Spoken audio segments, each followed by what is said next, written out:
Hi guys, and welcome to the Charlton vs Sunderland match review. Now, before today's game, obviously Charlton sat in 4th, we're in 3rd. It's a big top of the table clash really, or top-ish of the table clash. And I was kind of hoping for a draw. I would have taken a draw, and that's exactly what we got. It was a 1-1 draw. But it definitely was a tale of two halves, massively.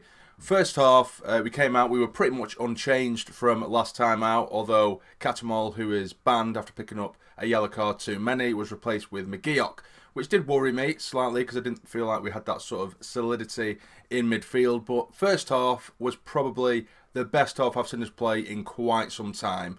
We were pressing them so high, our intensity was incredible. We were right in their faces from the off. And lo and behold, 2 minutes in, we get ourselves in the lead. And it was an absolute cracker from Luke O'Nien, he's been an absolute breath for a air, hasn't he, as of late. We were working the ball down the left-hand side between Gooch and James. It was dinked across goal. And there was Luke O'Nien at the back post to volley it so calmly. It really was a class goal. He made it look a lot easier than what it actually is. And he's almost placed it with the volley. And it's gone from right to left into the top left-hand corner. And that put us in a lead. And we didn't even drop off from there. We were still getting chances. Charlton didn't manage to get it into the sort of final third at all for the majority of the first half. Charlie Wyke, who I can't decide whether I actually feel sorry for him as much as I am pissed off with him for the sort of chances that he was getting. He was definitely making himself a nuisance and a bit of a handful up top. He had a chance where he was sort of clean through but on the edge of the box and he spooned it wide. He really made a mess of that one. Gooch broke down the right, sort of nearish the byline. It was a really tight angle, and his last run at goal, and it's absolutely ballooned off the crossbar, and it's come straight back to Wyke. It was a completely open goal, and he's headed it over the bar. To be fair, it did come at him at, like frigging 90 mile an hour, so there's not too much he could have done about it, but, it didn't look great. Another chance for Charlie Wyke as well. The Charlton defenders tried to head it back to the keeper, but he's cut the keeper short. Left him short, and Wyke, one-on-one with the keeper. I think he's took a little bit too long on the ball. He's almost allowed the defender to get back. He did eventually strike it, and the defenders managed to get a touch on it enough to take the power off the shot, and the keeper gathers it. Madger was also to his left if he could have picked him out, and he would have had an easy tap in, but unfortunately he didn't.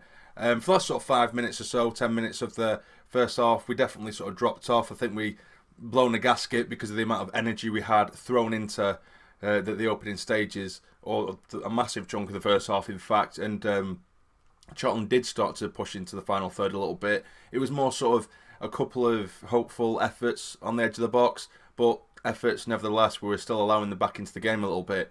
Second half comes along and we were a completely different side.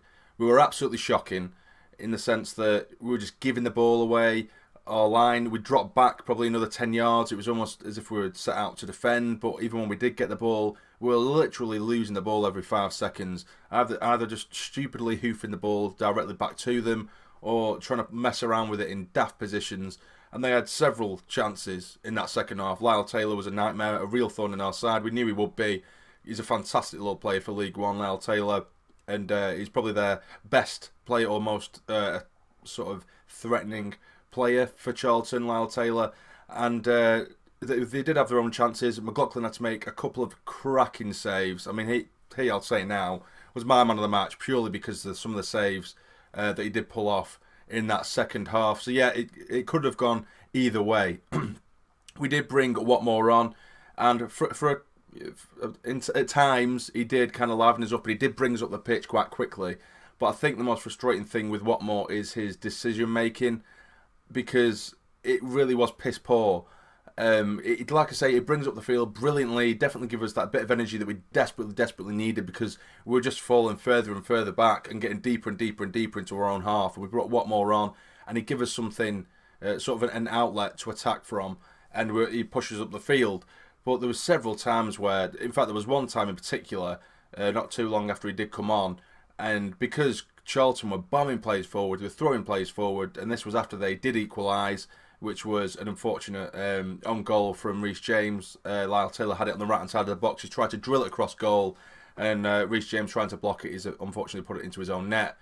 But with Watmore, there was a chance where we broke forward, and he took a touch, He had 2 players to the right of him. It was literally 3-on-2, including one more.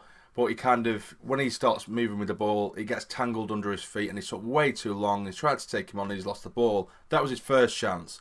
There was another chance where he did manage to get it down to the byline. This was all towards the right at the back end of the second half, at the end of the game. He got it to the byline. Instead of passing it across goal where Madger was, or Wank was, sorry, he's gone for goal from a ridiculously tight angle and it's gone straight to the keeper. Then right, literally the last kick of the game, some nice football, pull it back to Watmore.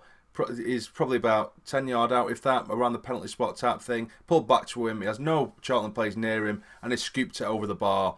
And the game finished, which is, before the game I probably would have took a point. It's still probably a fair result, and I just find it frustrating and maybe even a little bit worrying how drastically our performance dropped in that second half. It was 2 unrecognisable sides, and maybe a little bit of fortune could have gone our way, but it didn't. And I think all in all, it's probably a fair point. It's a decent point as well away from home at Charlton, who I think, if I remember correctly, have won their last 5 games at home. So, it's not like it's all over. It would have been great to get the win because we would have jumped up to second and taken over Luton because they didn't play today. So today was technically one of our games in hand, so it would have been ideal if we won that one, but it wasn't to be. Yes, so that was pretty much it. It was very frustrating how we had changed and our mentality it seemed to have shifted quite quickly going into that second half.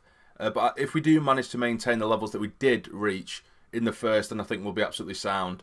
We do have a difficult game coming up against Luton in the league anyway. Of course, we still have the small matter of the Newcastle under-21s in the Checkatrade Trophy, but we'll skip over that one for now. In the league, we do have Luton coming to the stage mark, and if we win that game, we will jump up to second, and that'll be an absolutely incredible result. Like I say, if we keep on playing the way we did in that first half, we'll be absolutely sound. We're definitely missing the likes of Honeyman, who pushes us from midfield to the final third. I think we were lacking that. We were relying a little bit too much on just playing it out on the wings because we were trying to keep the ball away from the middle almost, because McGeoch, to be fair, in the first half, he's had his stick from different fans and what have you. When his confidence is up and his tail's up, he's so good at picking out a pass. He's just as good as anyone on his day.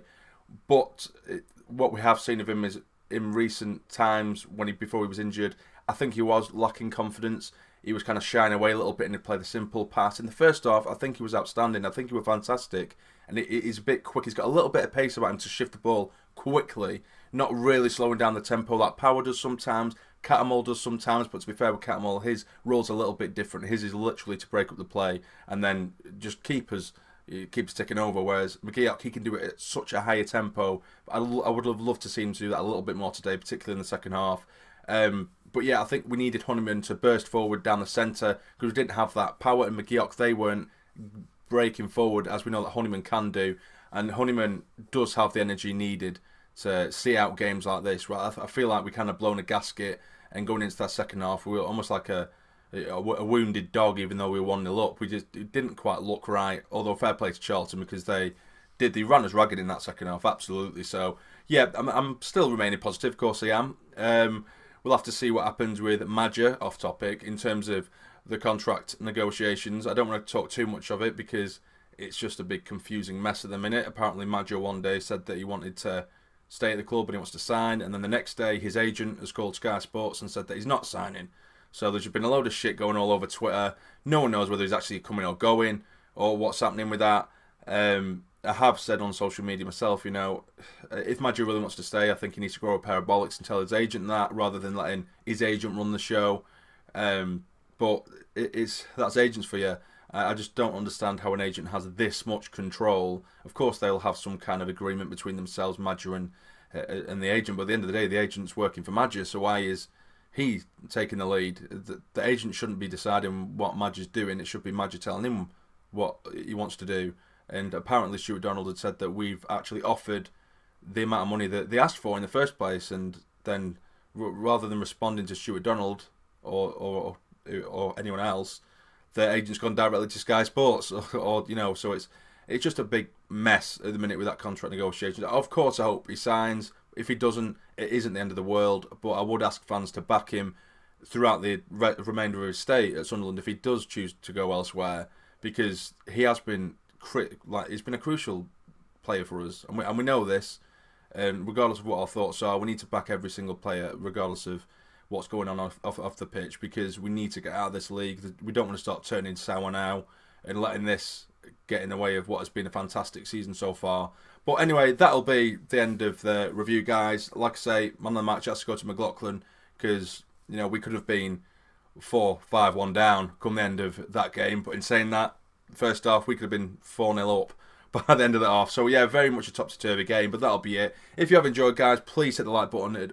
As always, it'd be massively, massively appreciated. And subscribe to the channel if you're not already to become a fully fledged member of the Sarny Army. But for now, you take care and stay jammy.